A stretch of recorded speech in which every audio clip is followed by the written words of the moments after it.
Hi there, I'm the Old Twig and I like analysing game rules. There's a new class. It's been a long time since we've been able to say that.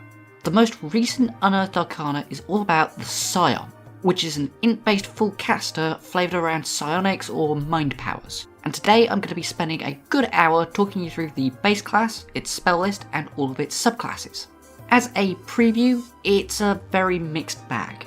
There's some stuff in here that's really fantastically good, but the Psion also has possibly the single worst class feature in the entire game, and several pieces of jank resulting in weird and confusing non-interactions. As much as I love jank, Magic Stone is my favourite spell, I personally prefer it when things work together properly like they do on my Patreon Discord. All of these guys help support me and in return get early access to videos, fun chatter about stuff like these UAs, and SK, Mark Rainbow, Barney and Jaleli have even formed a union fighting me for fair and equal pay, which they will not get. Serious note guys, join a union. Okay, politics over, Psion time. Okay, here we are on the PDF. I want to start with the spell list, I think. Since they're a full caster, the spell list is realistically most of the features that you get. So, what do they have on here? It's a bit of an odd spell list. They've got a lot of things that are sort of debuff control, things like blindness, deafness, hypnotic pattern. At high levels they've got maze, lots of things like that. They've also got a lot of sort of buff support, things like invisibility. They've got intellect fortresses back, stuff of that sort of nature. They also have many non-combat options. I'm looking at things like locate object. Just quick mention. The guys that are all about their internal mind powers can locate objects, but artificers can't. What's going on there, Watsy? As well as that, they've got things like detect thoughts. And they also have a few summoning spells, which are always nice to see. What they don't have, though, is they don't have any healing. They don't have any sort of terrain control, anything to stop enemies from moving, except for Force Cage, which is very expensive to cast now. And they also don't have like any blasts. They've got Shatter, they've got this new Telekinetic Crush, which is not great. It's a fairly low damage blast spell. I think it does 5d8 and knocks enemies prone. It's not amazing. Other than those, they've got almost nothing. Actually, they have Synaptic Static as well. But yeah, they've got like 3 blast spells. This is really, really not doing damage. Now, a lot of people have been comparing this class to the Sorcerer. I think it's because of these Psionic Disciplines, which are quite similar to Meta Magic, but I don't think that's a very good comparison, actually. I think that this is far more similar to the Bard, and to explain why, I'm going to switch to this. These are all of the spells that the Psion shares with the Bard. There are, I think, 129 spells on this list, and 102 of them, almost 80%, are also shared with the Bard. That is genuinely a massive problem. It seriously eats into the class identity of both the Psion and the Bard. It means that there's a lot of clash. I think that the Psion is probably slightly better at low levels. They've got things like Jump is a great spell, they've got Fly is a great spell, but they don't have any healing, which is a huge part of the Bard spell list. And also, once a Bard gets to level 10, they've got like all of these spells anyway. There's just far too much overlap here, and I really think that this spell list needs a second pass to differentiate it a bit more. Also, quite similarly to the Bard, the Psion is what we used to call a known spellcaster. They prepare their spells when they level up. They do get quite a few more spells though. So I think that the Psion is slightly more specialised than the Bard, especially into sort of debuffing. But they are less versatile. They don't have any of the healing, they don't have a lot of the sort of... Bard has things like plank growth, which is really nice. It's it's very, very hard to justify using a Psion instead of a Bard based entirely on the spell list. What they do have that's quite interesting though is this Psionic spellcasting. All spells that you cast as a Psion just get to ignore the verbal and material components, unless the material component has a cost or is consumed. I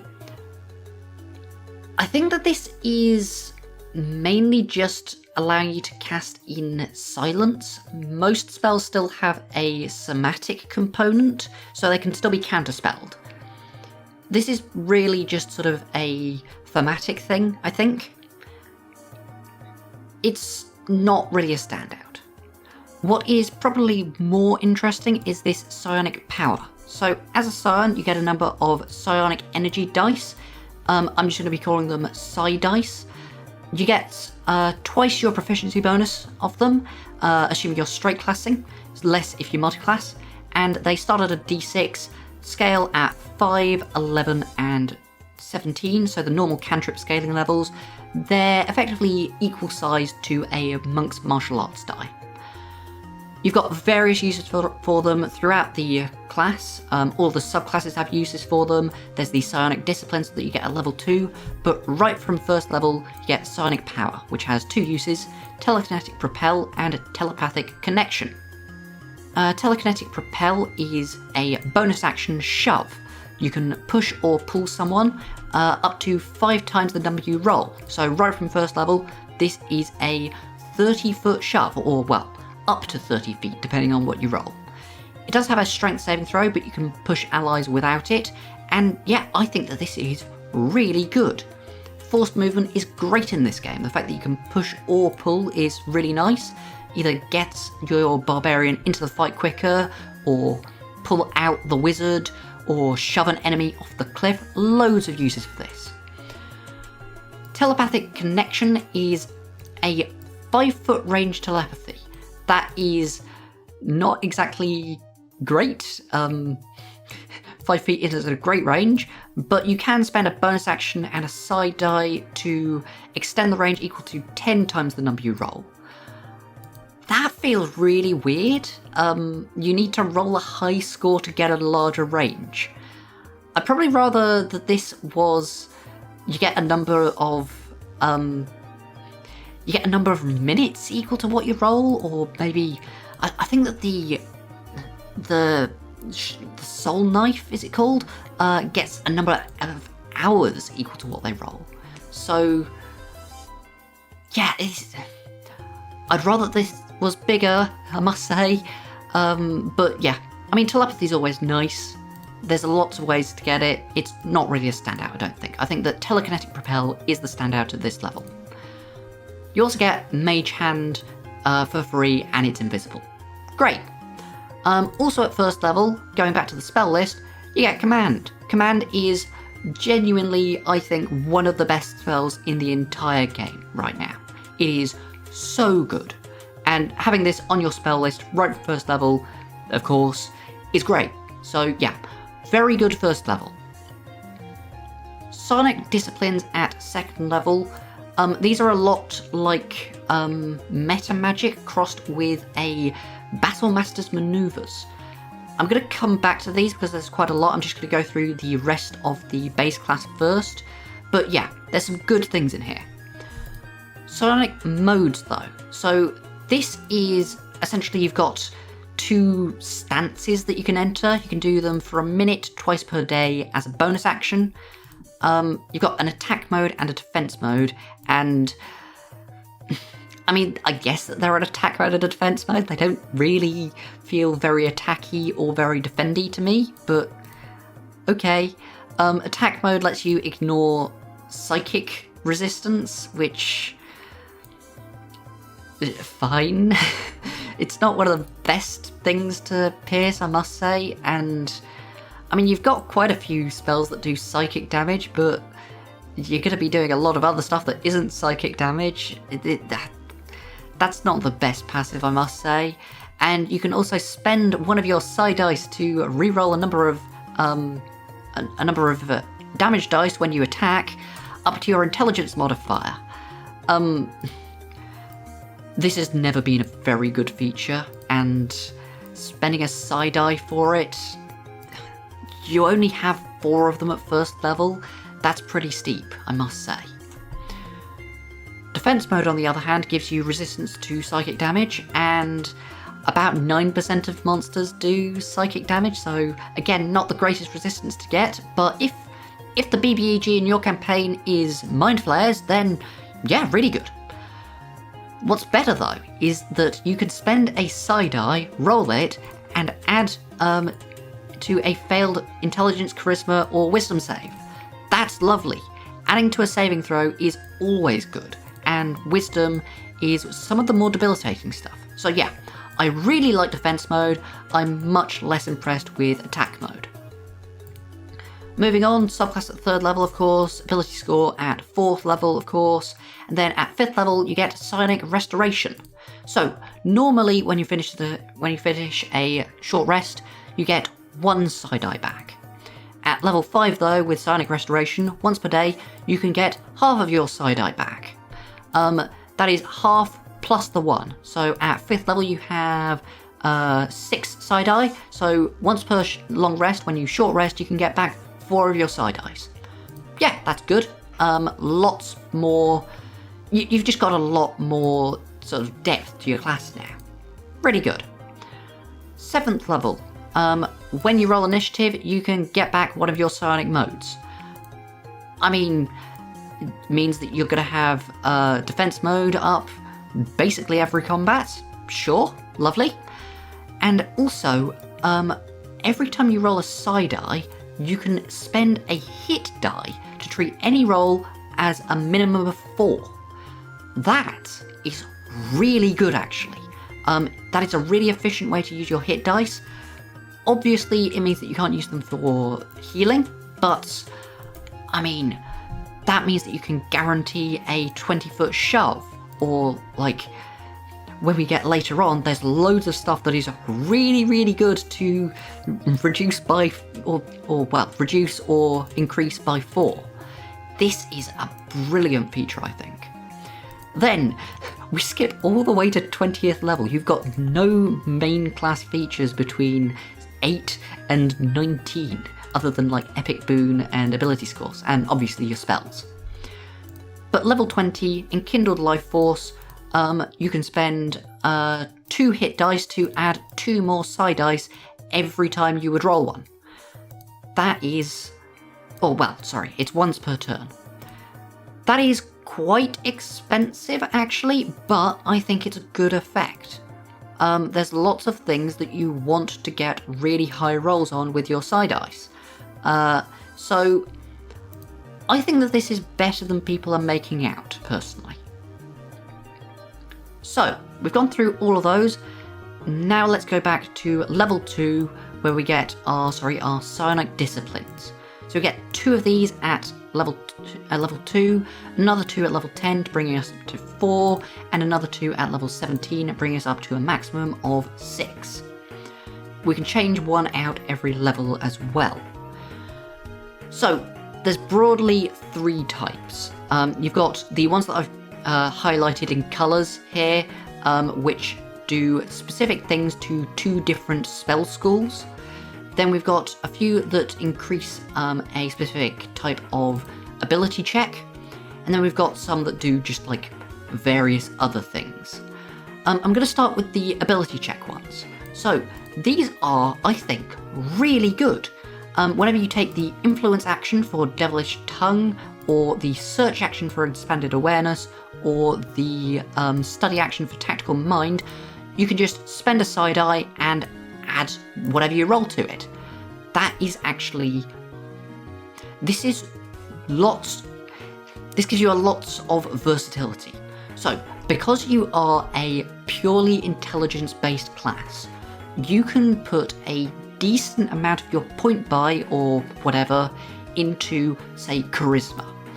You can probably get up to +2 without sacrificing too much, and that means that you can go into a social encounter, have +2 plus 1d6 charisma checks.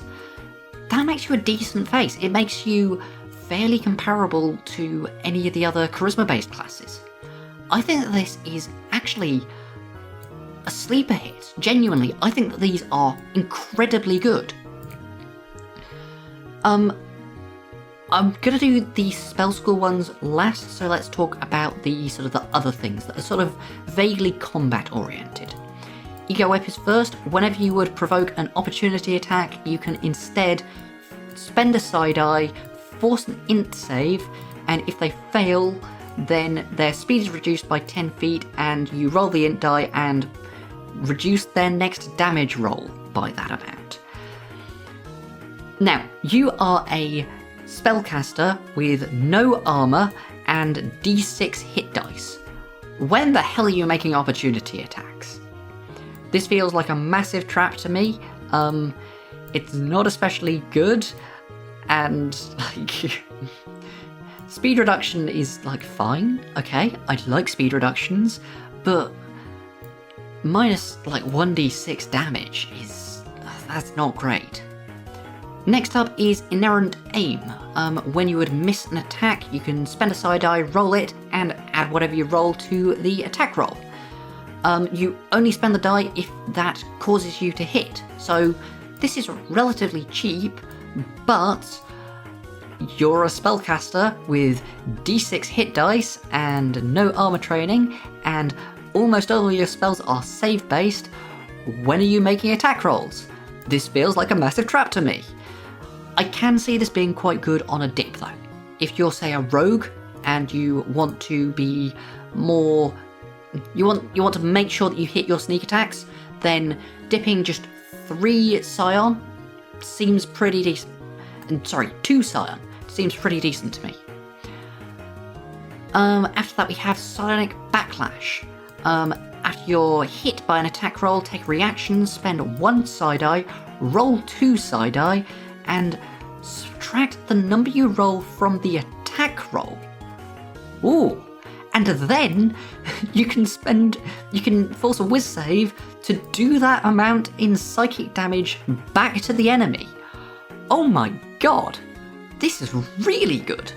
This is like, I mean, it's single use shield, but it adds at second level 2d6 to your AC effectively. That's insane. This is a really, really good one. I like this a lot. And then we also have Psionic Guards. At the start of your turn, no action required, spend a side eye, you're immune to Charm and Frightened, and you end Charm and Frightened. Holy hell, and you also get advantage on int saves as well. Oh my god, this is a massive sleeper hit. I've seen people downplay this one. This one is really, really good. Because it makes you, it ends the Charm and Frightened conditions, and it's at the start of your turn. This gets you out of things like Hypnotic Pattern and Fear. It gets you out of anything just without a save. This is really, really good as like a secondary thing to have. Genuinely, massive sleeper hit. This is great. Okay, let us talk about the spell school ones. So, as you can see, I've color-coded these. You'll see why soon. What these do is it gives you 2 spell schools, and whenever you cast a spell of one of those schools, you get to do a thing by spending some side eyes. With biofeedback, it's necromancy or transmutation. Every time you do one, you get to spend 1 side eye, roll it, add your intelligence, and you get temporary hit points. This just feels kind of worse than Psionic Backlash, personally. Yeah, I'm not especially interested in this. It's fine. It's okay at low levels. It's not very good at high levels. Right, next up we have Destructive Thoughts. So this is Conjuration and Evocation. Okay, so when a creature fails a saving throw against one of your Conjuration or Evocation spells, you can spend a side eye, roll it, and the creature takes extra damage equal to that plus intelligence. So, things that let you spend a resource to do a small amount of damage typically aren't very good. What makes this even worse, though, is that it is succeeds on a saving throw, so it's when you are already doing half damage. You don't want enemies to be succeeding on your saving throws, and it's also locked to both Conjuration and Evocation, and it has to be as you cast the spell. So, this is actually a really, really small list of spells that it actually works on. I have the entire list memorized, actually, it's that small. If I remember correctly, it is Shatter. The entire list is Shatter. That is it. This only works on Shatter. You can take this at 2nd level and it does nothing. What the hell are you thinking, Watsy? This is one of the worst features I have ever seen. Genuinely. This is so bad. Yeah. This needs fixing. I'm not entirely sure how you fix this, to be honest. It probably needs a full rewrite because this is dreadful. Moving on from the worst feature in the game, probably, Insinuation. This one's quite good. When you cast enchantment or illusion spells, spend 2 psi die, roll 1 psi die, and deduct it from the enemy's saving throw. This is great. You have a lot of enchantment and illusion spells, and it's a bit expensive, but it's a really strong effect. This can help land a hypnotic pattern or something. It's not as good as the heightened spell Meta Magic, because that gives the enemy disadvantage on every saving throw against the spell. This only gives them disadvantage on the first one, but this is a very, very good option. I do have a game design complaint, though. So, you spend 2 psi die and you roll 1 psi die. So I have a rule in game design, which is that a core feature, that's something like making an attack or moving, should be easily understood by a 7-year-old. And a non-core feature, that is something like a class feature or a specific spell, should be easily understood by an 11-year-old. D&D fails this test all the time. It's not the best at it. This is one that I think fails that test. Let's say that you're playing with 11-year-old little Johnny, and Johnny, he casts Tasha's Hideous Laughter, and the enemy succeeds on its saving throw. Oh no, but Johnny remembers, oh, I've got this feature that lets me reduce its saving throw. Yeah, I can use this to make it possibly land. Right, I don't even remember exactly how this works. Let me read it. I spend 2 psi dice. Okay, right, I'm going to roll 2d6. That's a 4 and a 5. DM, it gets minus 11 to its saving throw. DM then has to remind little Johnny that that's not how the feature works. Little Johnny says, wait, no, it says expend 2 psi dice. But it says 2 psi dice. DM gets into an argument with little Johnny. This takes up 2 minutes at the table. Everyone's at a big huff. Johnny is now really disappointed because it's only 1 psi dice. He feels cheated. I don't like this 2 psi energy dice, roll 1 psi energy dice feature. I think that the psionic energy dice that you spend should probably be renamed to psi points or something. Yeah, this feels... It feels like this is going to get misunderstood. And I don't like that. Otherwise, though, I really like this feature. So, moving on to Swift Precognition. This is Abjuration or Divination, and when you cast one with a casting time of an action, spend a number of psi dice equal to the level plus 1, and it becomes a bonus action. That's good. It's very expensive. Let's say that you're casting Banishment.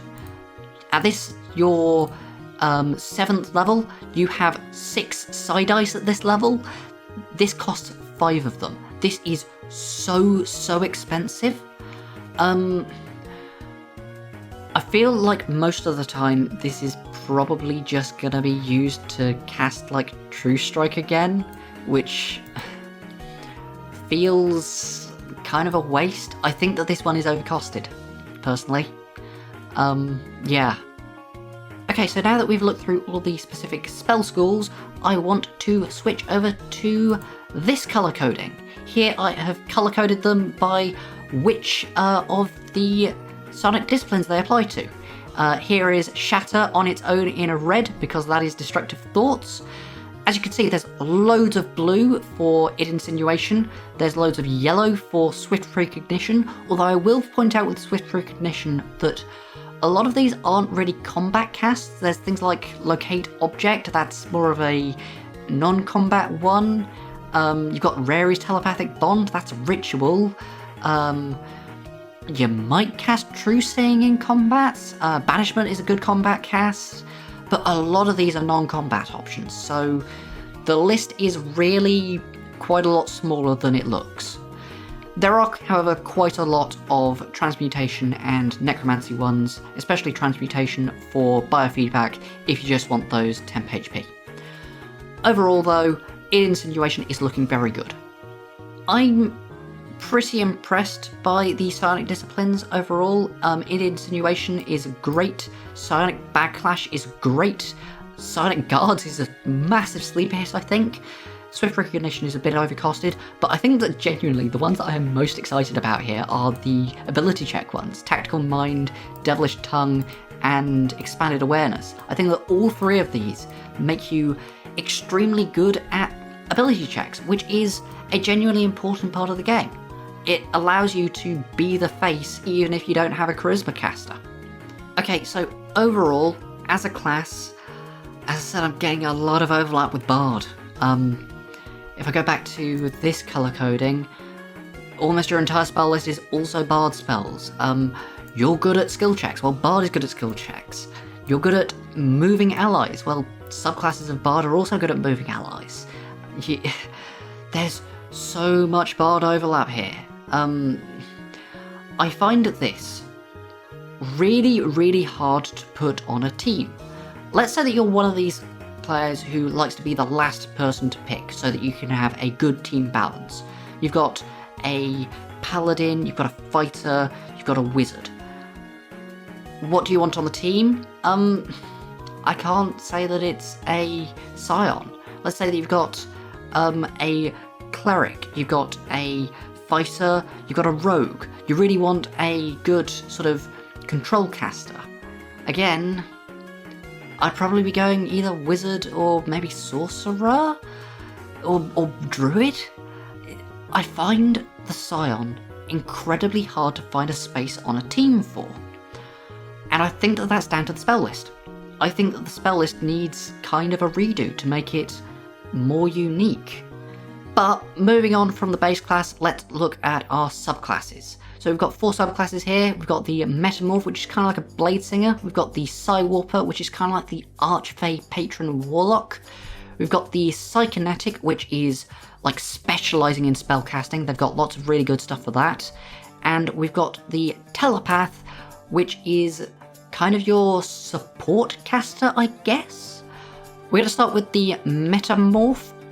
First off, it's spell list. So, everything in purple here is stuff that is unique to this subclass. None of these purple ones are on the base class, and as you can see, 9 out of 10 of them are unique to the Metamorph. That is an insanely good rate. You get Cure Wounds, you get Lesser Restoration, Aura of Vitality, Mass Cure Wounds, all of these healing spells. That is lovely. Healing is genuinely quite good now. You also get, as I say, some sort of Blade Singer-like features. So, organic weapons. You get to, whenever you make an attack action or an opportunity attack, you get to form your arms into one of these. We'll start off with the Viscera Launcher, which is the simplest. This is effectively a hand crossbow which deals acid damage, and once per turn it does an extra 1d6. Sure, why not? You then also get the Bone Blade, which is kind of like a rapier, which does, it gives you pack tactics. Again, that's pretty alright. And then you also get this Flesh Maul, which does... there's no weapon that this is a direct sort of one-to-one to. It's kind of like... It's a 1d10 bludgeoning weapon, which gives the enemy disadvantage on the next strength or con save. That has some good team support potential. What I really like here is that you can change every single turn, so if you're at range at first, then you can use the Sarah launcher, then you get close to them, you can Flesh Maul to set up for your allied wizard. Yeah, lots of good stuff that you can do here. You also get this level 3 Extend Limbs, which as a bonus action, spend a side eye, and for the next minute, you get +5 reach, you get +5 speed, and your touch spells get a range of 10 feet, so that's essentially +5 range on your spells. That is huge. Genuinely, I think that this is a massive sleeper hit, entirely because of the reach. Reach is something that is incredibly important. Loads and loads of characters really want reach, because what this lets you do is it creates a hit and run playstyle. You can turn on your Flesh Maul, turn on Extended Limbs, run close to an enemy but not within opportunity attack range, hit them, and then run away again. Amazing. I can genuinely see a lot of classes multi-classing into this for 3 levels, grabbing reach, grabbing command, grabbing psionic backlash and psionic guards, and then just calling it a day. That is so much value. Genuinely really, really good. I love this feature. Then at level 6 we get extra attack, and it's like the Bladesinger extra attack, so you can also cast one of your Psion cantrips, and that essentially means a True Strike. Or a Mind Sliver, I guess, or maybe a Minor Illusion. Right, so there is a rule snag here. You have extra attack. Let us look at organic weapons. When you take the attack action, you can make an organic weapon. Your limb immediately returns after the weapon attack hits or misses. So what this means is you take the attack action, you make an attack, your weapon deactivates. What if you now want to make a second attack because you have extra attack? You can't. You only get to make a cantrip, or you have to use a different weapon. I think that this is a problem. Fortunately, it's a very easy problem to fix. This should probably just say, whenever you make an attack using the attack action. I get that they want to sort of prevent you from using bonus action attacks with this, and if they want to do that, fine. But yeah, they need to at least make this so that it works with extra attack. As I say though, it's a really easy fix. Also at level 6, you get Quickened Healing, which I feel like that's a feature that was already taken by, like, the Monk? Is this a duplicate feature name? It might be, I'm gonna have to check.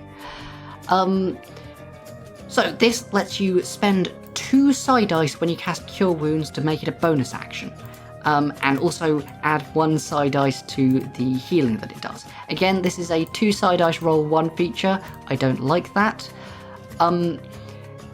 This is essentially a free Swift Precognition exclusively to Cure Wounds, because of course Cure Wounds is an abjuration spell. I don't hate it. This is an expensive feature.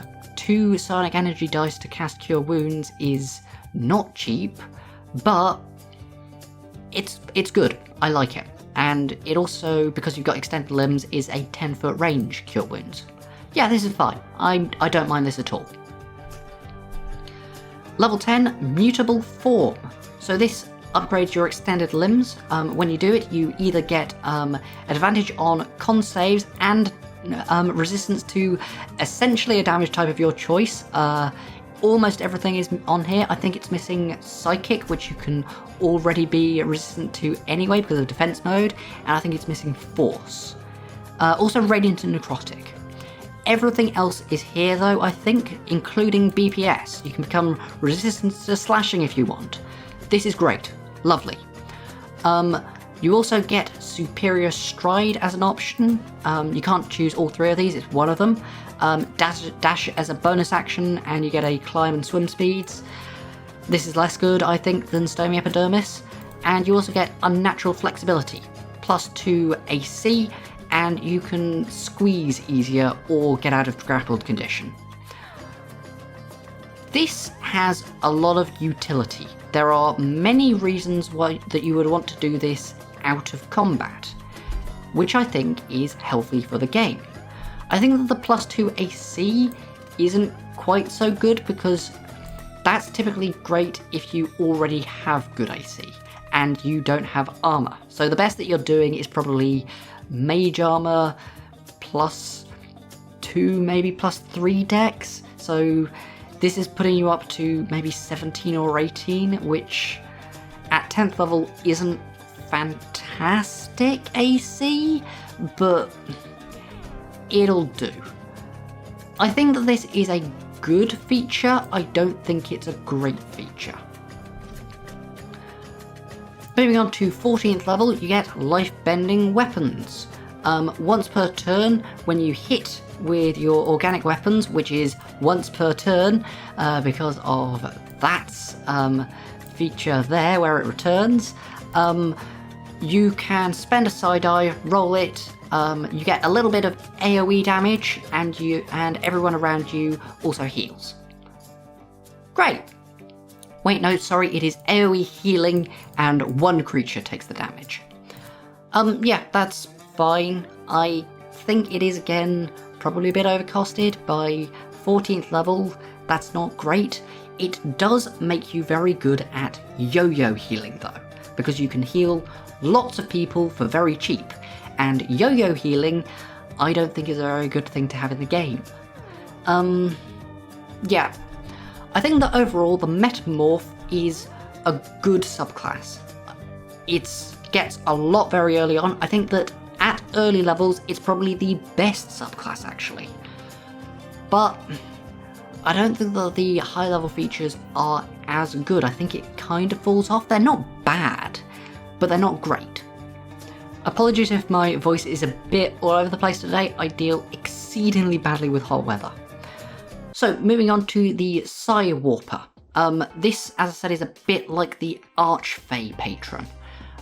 Spell list first, it's not quite as good as the Metamorph in terms of unique spells. You've got 5 out of 10, but there's some good stuff on here. Misty Step is great. Steel Wind Strike is great. You've got Banishment and Dimension Door. Those are lovely spells. They save preps. Expeditious Retreat can be good, but it falls off a bit. Moving on to the features though, level 3 Teleportation is a horrendous name for a feature. Please rename this WotC, this is dreadful. What this does though is it lets you cast Misty Step for free once per day, or you can spend a psi die to do it again. That is so good. You get more uses here than the Archfey. That is brilliant. Also at level 3, Warp Propel. When you use Telekinetic Propel, which, reminder, that is your bonus action shove feature, you can instead teleport the target to any space within 30 feet of you, which is horizontal. Getting back to that, first up, Warp Propel. This is essentially bonus action Void Warp. Void Warp is a brilliant spell. Yeah, this is really good. Horizontal. So first up, I hate this wording. This feels so... It feels too sort of clinical, I guess? I don't like the wording. But more than that, I don't like how this interacts with terrain. Because you see, not every terrain is a flat terrain. Let's say that you're fighting on a hill and you want to get the barbarian closer to the enemy, who is at the top of the hill. Horizontal to you, you can't. You cannot teleport your barbarian up the hill. Why? because it has to be horizontal, and that would teleport it into the ground, and oh no. The other thing is if you want to teleport the enemy down the hill, well, now you are dropping them. That shouldn't be a level 3 feature. You shouldn't be able to drop people 30 feet in, or well, like off a cliff or something, at 3rd level. No, not good. Yeah, no, scrap this horizontal. There's some wording that they've been using on a few features like this, which is just, it must be teleported onto a surface that can support the creature. That is so much nicer than this warp propel horizontal nonsense. So yeah, WotC, please change this so that it says 30 feet of you onto a space that can support the creature, or whatever the wording for that is. Otherwise, good feature. Level 6, Warp Space. When you cast Shatter, you can spend a Psi die, the radius becomes 20 feet, and all creatures that fail the save are pulled to the centre of the sphere. This is better than it looks at first glance, because, I mean, Shatter isn't a spell that you especially want to be casting at higher levels, but this pull effect is pretty decent, because what you can do is you can centre the Shatter, like 10 feet into the air or something, pull a load of enemies up, and then drop them. They all take an extra d6 from falling, and they are prone, so the fighter can get advantage against them. This is pretty nice. It can also be used to set up, say, the wizard's lightning bolt, because that's quite hard to target. This can get everyone in a line. Lovely. We also have at level 6, Teleporter Combat, and I think that this actually might be an even worse name than teleportation. This is, like, dire. Who named this, please? Oh my god. What this does, though, is when you cast Misty Step, which, again, you have so many uses of, you can cast a cantrip for free. That's really good. Because you're casting Misty Step without using a spell slot, and the cantrip doesn't use a spell slot, what you can do here is you can Misty Step, get a free use of Minor Illusion, then go for, like, a hold person. Amazing. This is a really good feature. Lovely. Yeah, no, I'm super, super impressed by the Psi Warper up to level 6. And then, at level 10, Dupliticus Target. When you are, when an attack roll gets made against you, you can use your reaction, spend a Psi die, and swap places with one of your allies. They then take the attack roll.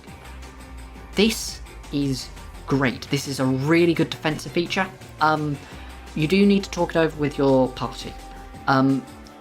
Maybe you're wanting to swap places with the Paladin because they've got really good AC and they can take the hit for you, but if you don't ask the Paladin first, they might get kind of angry at you. I've definitely been at tables where people don't like taking hits, and this is a feature that says, hey friend, can you take a hit for me? What it does work much better with, though, is anything that's like a familiar.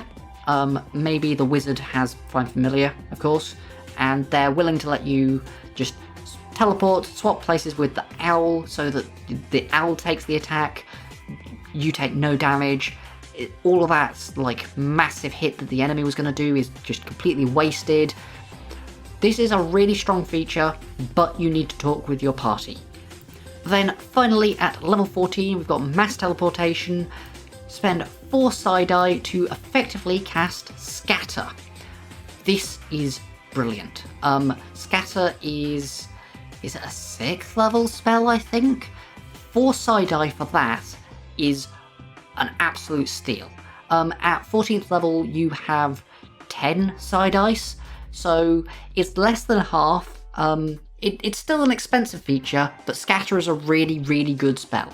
And it's actually better than Scatter, because Scatter has that terrain that must support it clause.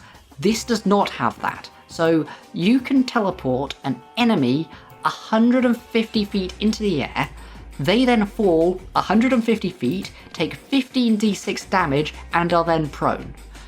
This is a brilliant feature. well worth the 4 psi dice.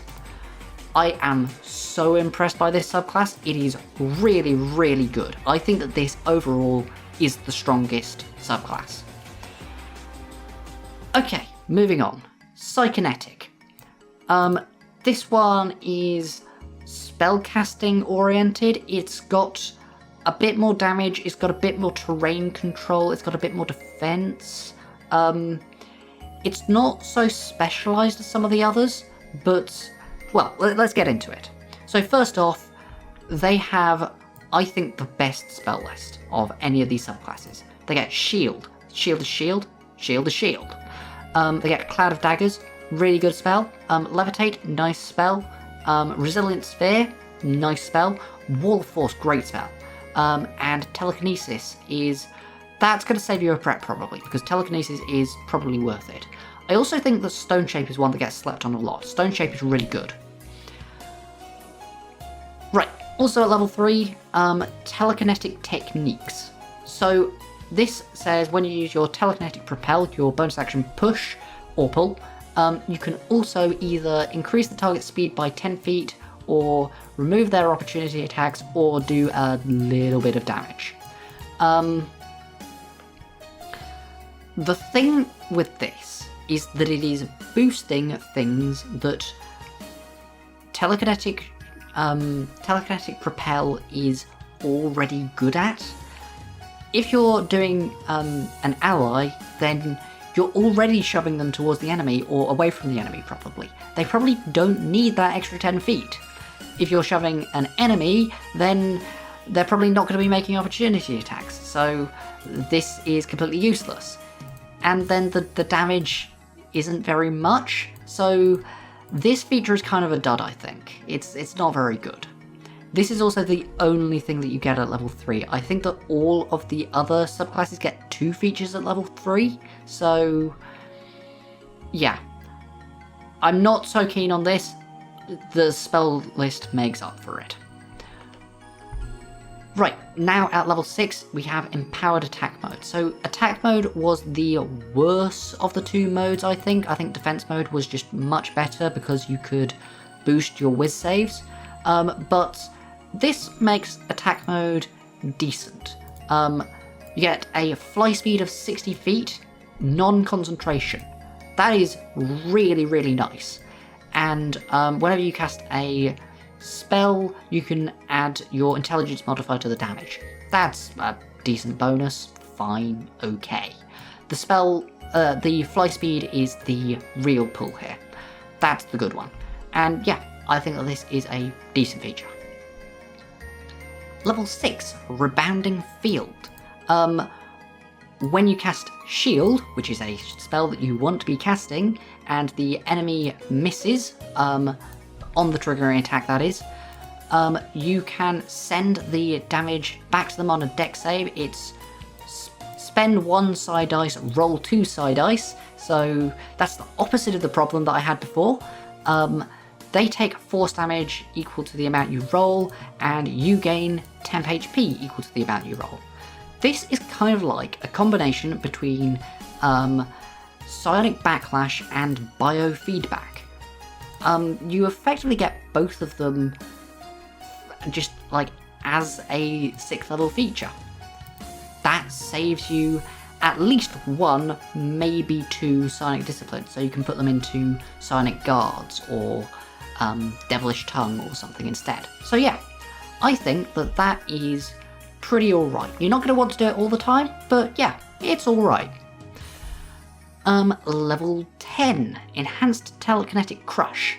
So Telekinetic Crush, as I said, is a new spell. Let's actually have a look at it. It's 30-foot cube, 3rd level spell, 5d6 force damage on a saving throw, and the enemy becomes prone if they fail. This says that when you do it, anyone who is in the range, doesn't matter whether they fail or succeed, their speed gets halved. This makes it a fairly good lockdown spell.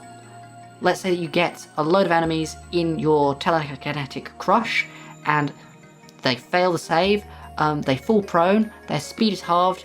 Right, ruling thing, when your speed is halved, the amount of movement that you need to spend is also halved. So they need to spend 7.5 movement to get up. They can then only move 1 square. This is good. I like this.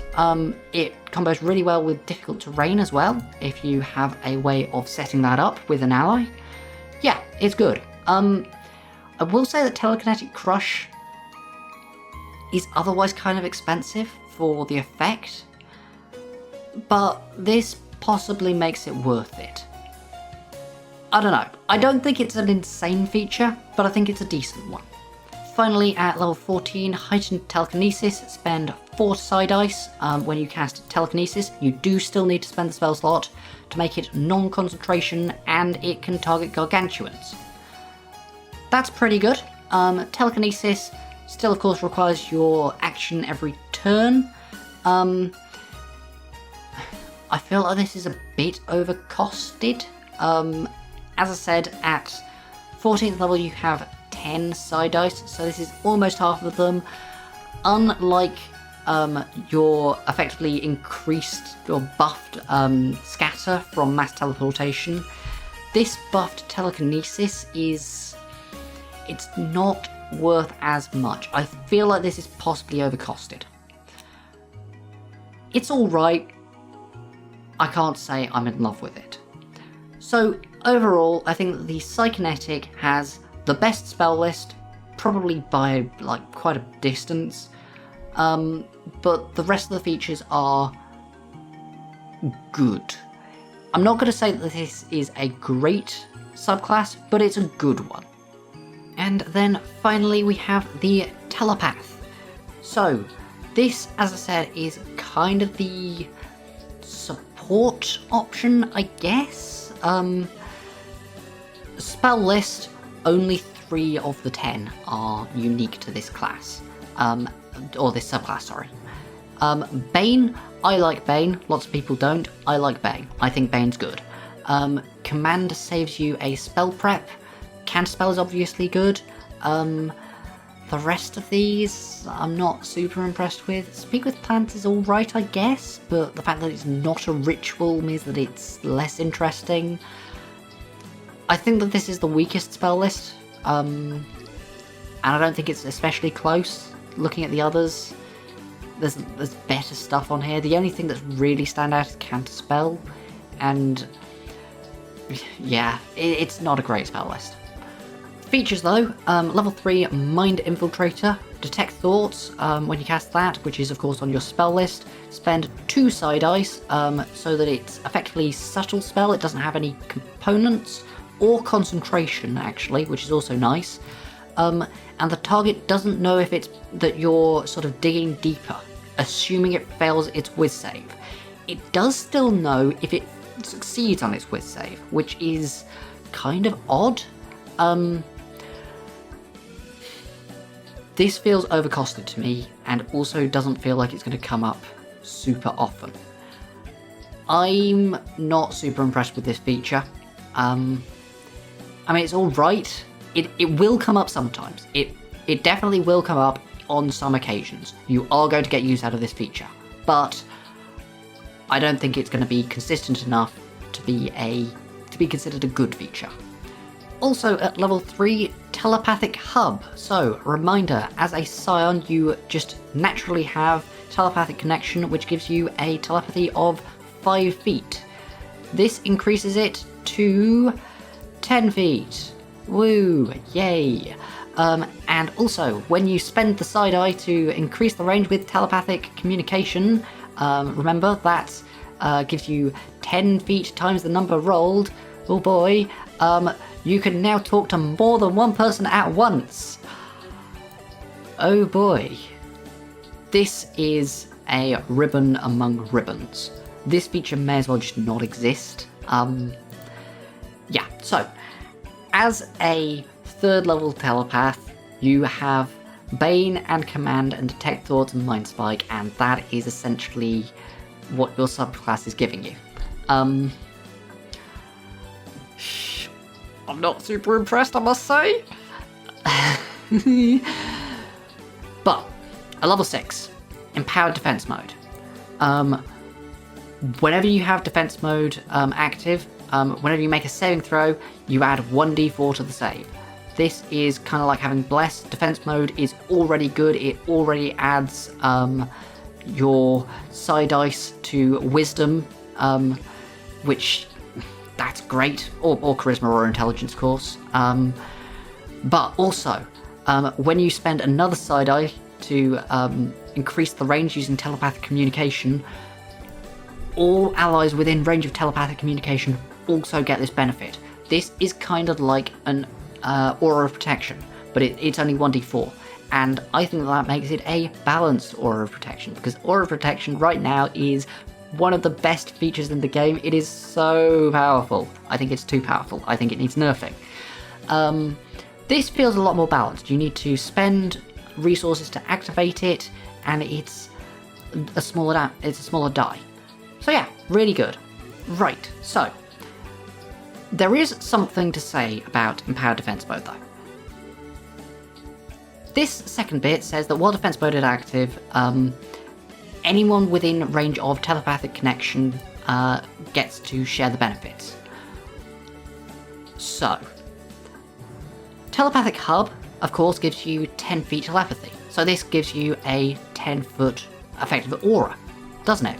Yeah, great, amazing. No, that is not correct. Your aura is still 5 feet. Telepathic Hub is a completely separate source of telepathy from telepathic communications. It does not increase the size of Empowered Defense Mode, and later on, when we get telepathy out to 30 feet, that also does not increase the radius of Empowered Defense Mode. Empowered Defense Mode interacts exclusively with telepathic connection, which is only 5 feet unless you spend a Psi die to increase it. That feels really, really... I don't like that. It's so obvious that this is supposed to interact with Telepathic Hub and Telepathic Bolstering, but it just doesn't. And that feels like a massive mistake. Watsy, if you wouldn't mind, please can you change this so that it says that it's shared with anyone that you anyone that you can speak to telepathically. Let's go with that. Does that interact with things like Rari's telepathic bond? Yes. Do I think that that's a problem? No, I do not. You still need to set up your defense mode, and yeah, I think that this is a huge miss, because it's so obvious that there's meant to be synergy here, and there just isn't. Right, also at 6th level though, you get Potent Thoughts, which is basically Potent Cantrip. This is a feature that we all know. It's fine. It's fine. It's fine. Moving on to 10th level though, Telepathic Bolstering. You now have a telepathy of 30 feet, just sort of as your standard. Again, this does not interact with Empowered Defense Mode. What it does do though is whenever a creature within range of your telepathy fails an ability check or attack roll, you can spend your reaction to spend a Psi die, roll it, add the number to the d20, and you regain the Psi die if they still fail. That's lovely. This here is how Empowered Defense Mode should work. This works with all of your telepathy. This works with Rari's even. Why doesn't Empowered Defense Mode work with it? Why? Yeah, so this is how Empowered Defense Mode should work. It's a fine feature. I can't say I'm uber impressed with it. I like the ability to add to attack rolls, but I mean, you only have so many Psi dice, and you want to be using them for loads and loads of different things. So it's a good feature. It's a good feature. Then at level 14, Scramble Minds. When you cast Confusion, again, you still have to use this spell slot. It's a 4th level spell, I think. Spend 4 Psi dice to make it so that the radius becomes 30 feet. It's normally only 10 feet, I think. And whenever you do that, creatures under the effects essentially have disadvantage on the d10s that they roll. Right, so Confusion has various different things that it does depending on what the targets roll on a d10. If they roll anything below a 9, they effectively end up wasting their action, which is good. Wasting actions is good.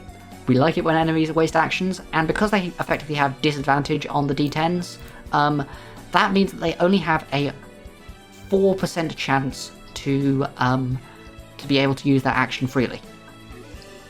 That's really nice. I like that. What I don't like though is this is so expensive. This is so expensive. That is not like, even though you're giving them a 96% chance to waste their action. Confusion has end of turn saves. It's got a saving throw just initially. It's a 4th level spell. You could be casting Hypnotic Pattern or Fear for essentially a better effect. Okay, some enemies are immune to those conditions. You could be upcasting Tasha's Hideous Laughter. That also steals actions, and it's guaranteed, and it doesn't cost you 4 Psi dice.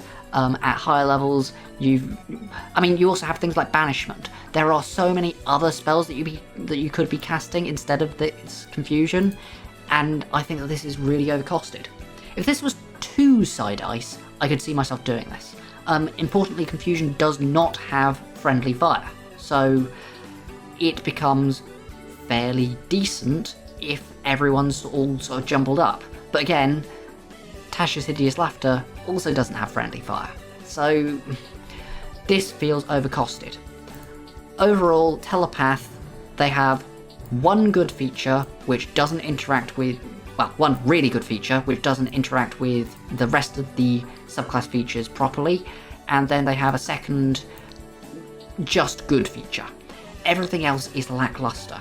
I think that this is easily the weakest subclass, and it's not especially close. Overall, these subclasses, I'm really impressed with the Psi Warper. The Metamorph and the Psikinetic, I think, are decent. The Telepath needs a little bit more. Empowered Defense Mode is great, but that's the only thing that I think is great.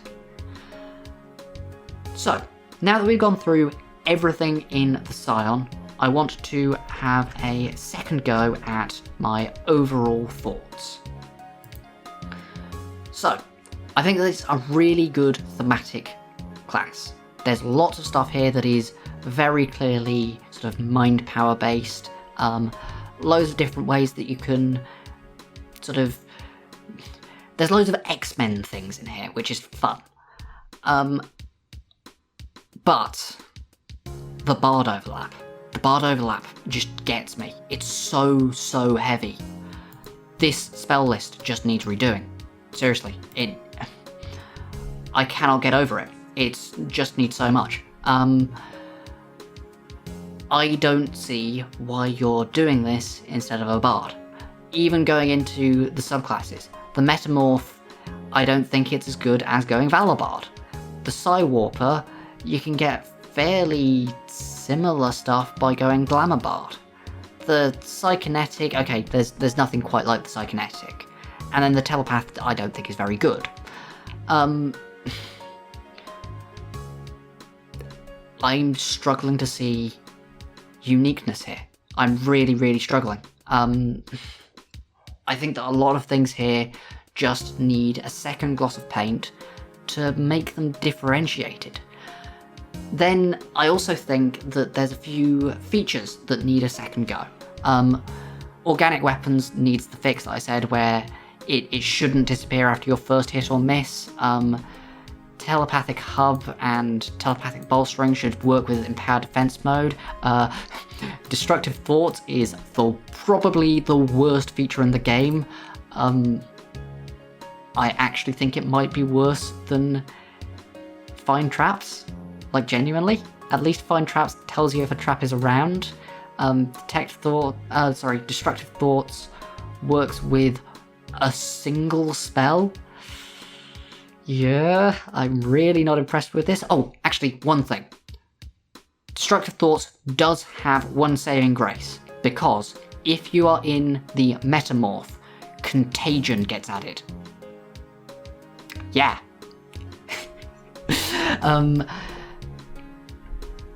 Yeah, so there's a few things here that need slight reworks, and a big rework, but overall, I think that it is a good starting point. I'm not disappointed by this.